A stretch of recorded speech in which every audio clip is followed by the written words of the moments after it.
Hello, I am Gamer Vince, and this is my review slash tutorial of Settlers of Catan, the Steam version, the digital version. And as you can tell right from the beginning, from the sort of like epic intro, they've put a lot of effort into this PC port of the board game. I think there's a lot to like about this game, and you can tell that they've put some effort into it. It looks pretty good. The music, I just wanted to have that playing here at the beginning. I think it's a little bit loud, so I'm going to turn that. I'm going to turn that off, and I'm also going to turn down the sounds because there's a lot of sounds, and I think that's just going to make it impossible to hear me. But yeah, this is quite a good game. I've had a lot of fun with it.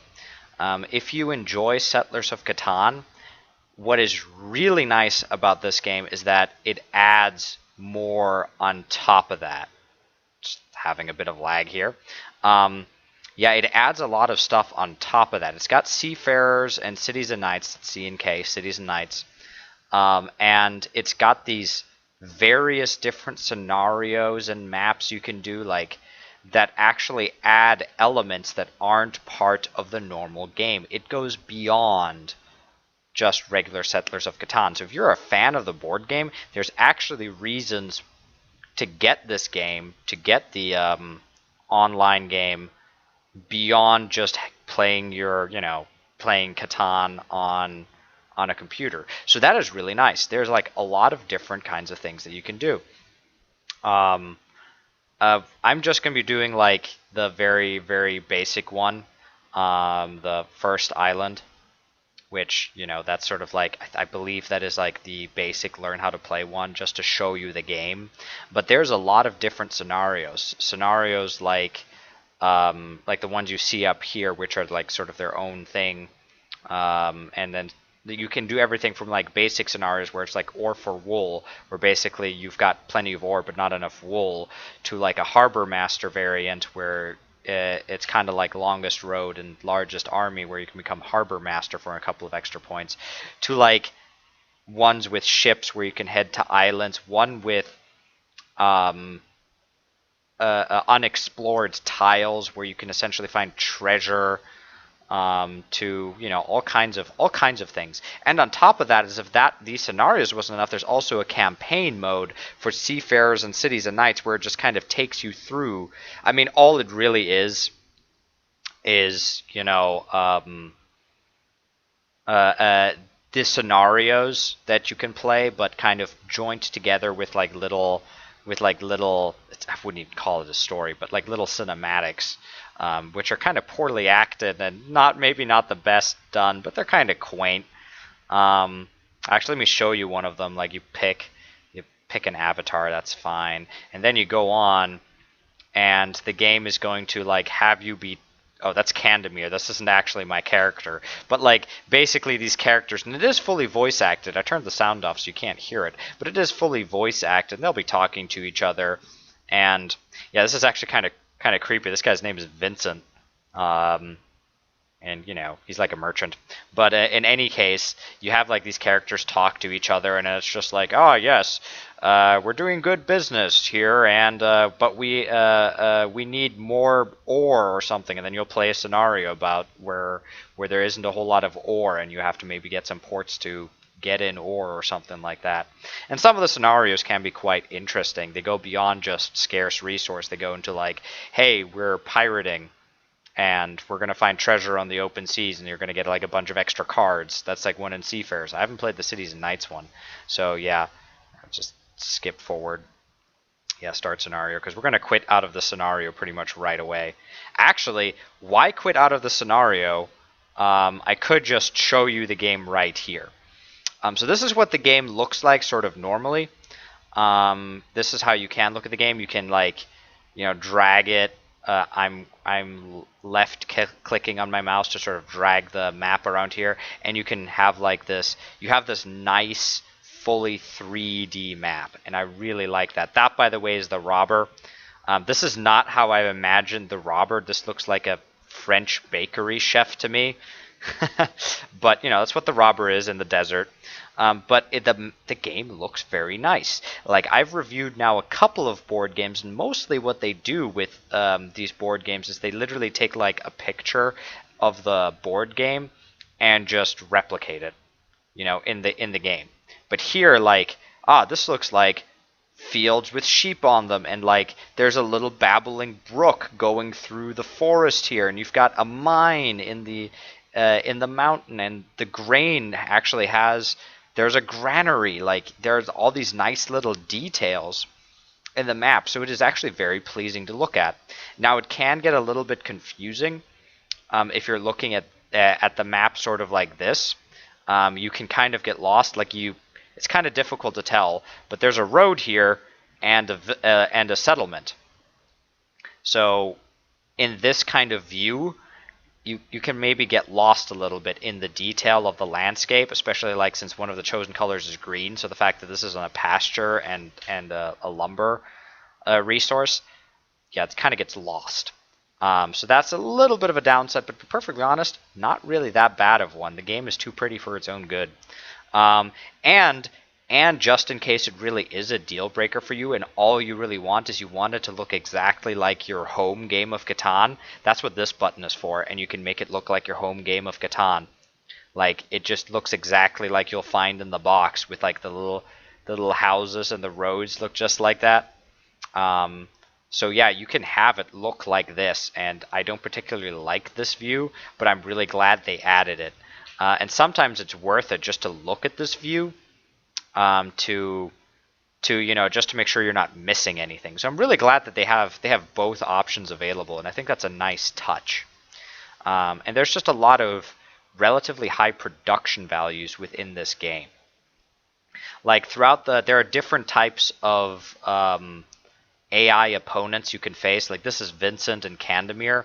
Candemir is a carpenter. I'm not really sure game-wise what he goes for, but Vincent's a merchant, and he'll trade with you a lot. And that's another nice thing, is that they figured out how to make trading in the game actually viable with computer opponents. Alright, so we're just going to plop down like settlement somewhere. It doesn't matter. I'm not going to be playing this game all the way through. So like, you pick a settlement, you pick a road. Yay, road. Then, I think that was Candemir that placed it. Then Vincent goes again, and then I go again. And depending on where you place your second settlement, oh, you actually get a city. You don't just get a settlement, you get a city for the second thing you place. Which, that's kind of nice. It's because this is cities and knights. I mean, gotta have cities. I guess I'll just plop it down there. That's fine. And you get resources based on what, the second place you play is. So now I'm going to explain a little bit for those of you who don't know Settlers of Catan. The way that Settlers of Catan goes is that, okay, we're playing with some elements here I'm not actually 100% on. This may have been a mistake. But in the normal game of Settlers of Catan, basically what happens is that, actually I'm just going to, the game is like trying to play, go forward here. So I just rolled that. But in the basic game of Settlers of Catan, the way it works is you roll 2 dice. And you notice that there are numbers in all these resources. And whatever number you roll, those resources are going to pay out to those people who are on that resource. So notice, for instance, I have a settlement here and a city on this 9. And I rolled a 9, which meant I got 3 clay.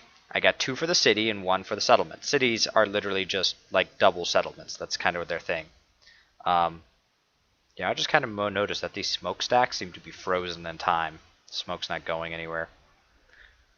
That's fair enough. That's alright. These sheep do graze, though. Like, they kind of look around and graze. And, nice little details. The goal of the game is to get for victory points. Every settlement you play is 1 victory point. Every city you play is 2 victory points. And the way you build these things is by clicking on this hammer button here. And you pick what you want to play, what you want to build. Like, you can pick road, which costs a wood and a brick. And you can do like a settlement. And you can do all kinds of things, including, like, this is using the Cities and Knights expansion, which I'm not going to go over. That's additional stuff you don't have to play with. Saying this is also a Cities and Knights thing. But here's where you can build sort of like the basic structures. And you can also, what I think is one of the most impressive things that they've done here is that they've utilized trading, which is pretty critical in Catan. And the way that this window works is that you can basically say like, hey, I've got lots of clay. I'm going to give you clay. I'm going to offer 2 clay, and I don't really care what I get in return. Just give me something. I want 2 things. I want 2 things for my 2 clay, and then I click this button and see if anybody accepts my offer. If there's an X, that means they didn't accept the offer, and you can kind of tweak it as you want. Like maybe nobody wants clay, so we're just going to do this. Yeah, nobody wants clay. On the other hand, you might be able to find like other things. Maybe people want sheep. Yeah, see, Candemir now wants sheep, and since I didn't specify anything here, he's going to be like, all right, I'll trade. I'll give you a clay for a sheep. I want clay. I give sheep. This is always from your perspective. That confused me a little bit at the beginning, but this is always from your perspective. Want is what you get. Give is what you give. So he's willing to do that, and then you can click accept to do that trade. And it's a kind of quite nice mechanic. And if you want to trade in resources, like if you can't make it work with your buddies there, with your opponents, you can always trade it in this way. Like you can trade in at a 4-to-1 ratio normally, unless you have these ports. The ports being over here, like this is a stone port. This would allow me to trade in 2 stone for any other resource. This is a just regular port, which gives you a 3-to-1 ratio for everything. And like this is a sheep port where you could trade in 2 sheep for anything. And it'll automatically take that into account. So when you go here, I could be like, all right, I'm going to trade in these 4 brick. It's automatically going to take 4, and I'm going to take 1 of, rock or whatever you want. So it's very intuitive. They make it very easy, and Settlers of Catan is not that difficult of a game. And they do have a tutorial you can go through, and I think they just make learning the game pretty easy. And like I said, what impresses me most about this game is that, 1, the production values tend to be high for a game. Like, it does look nice. And then the other thing is that they have scenarios beyond the board game. They did things with the digital version I don't think you can do with the regular board game. So if you are a fan of Settlers of Catan, even if you don't necessarily just want to play, if you have like enough people to play Settlers of Catan with, there's a reason to get this board game just to try different scenarios. So I think this is a very worthy digital version of the game. And I will totally play, do a full playthrough of a Settlers of Catan game if people want me to. The game is pretty simple, but it is, in this case, in this version of it, it's pretty nice to look at. So I do recommend this game. If you can get it on the cheap, I think it's a worthy addition to any board game fans' Steam library. This is one that I really have almost no complaints about. Some of the voice acting is kind of awful, and some of the writing's kind of bad too as well. But I mean, the entire point of the campaign mode is just to string together scenarios, and it does that. So I can highly recommend this one. I think this is a good game. They really took their time with it and made it work. And there's a lot of things. There's cities and knights and seafarers and other things on top of that. So I can recommend getting it. And out of the 6 games that I got, this one it was almost my first. I know I said Talisman was my #1 pick, but this one came really close. The only reason why I liked Talisman a little bit more is that there's no real logical reason for it. I just had more fun playing the game. I think that Settlers of Catan also is pretty reliant on luck because you're constantly rolling dice, and if your resources don't come up, you're just out of luck. But I think Catan takes more skill to play than Talisman. I think Talisman is more reliant on luck, so I really, honestly, should like Catan more. But Talisman, I don't know, it tickles my fantasy, fantasy bone there. That sounds awful, but it basically, I just like the fantasy setting, and I like how the game plays. And even though it doesn't take that much skill, and there's a lot of random elements to it, and it is a little bit like Chutes and Ladders, I think it's fun. But Catan, good game. Good game.